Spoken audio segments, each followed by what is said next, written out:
Ini saya mau jelasin sistem pengapian pada motor. Ini contohnya 2 tak, sebenarnya sama dengan 4 tak.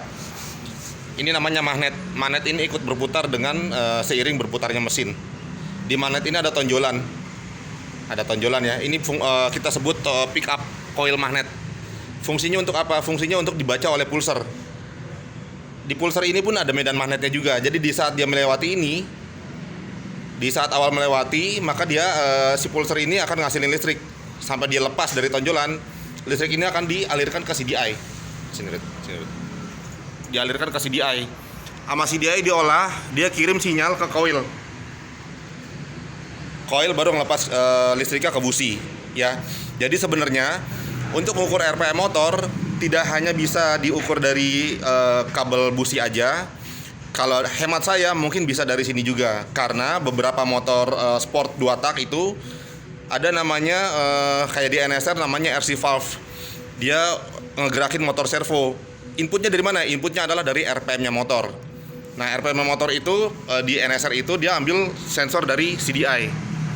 Artinya kalau kita mau mengukur RPM bisa dari kabel coil, bisa dari pulser, atau bisa ambil dari CDI-nya sendiri. Ya, kira-kira gitu ya. Lalu bagaimana untuk motor yang non pulser kayak Ninja 2 tak tadi dan RC100?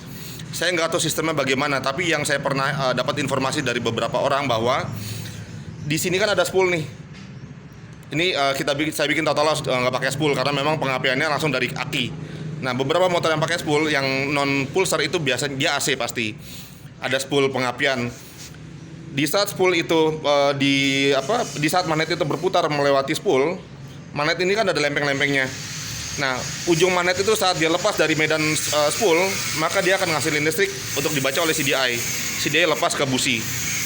Kira-kira gitu. Nah, kalau seandainya ada beberapa motor yang memang mungkin terkendala dengan frekuensi yang tadi Mas bilang, coba aja didata motor apa aja yang seperti itu dan coba tarik RPM-nya bisa dari pulser atau dari CDI-nya.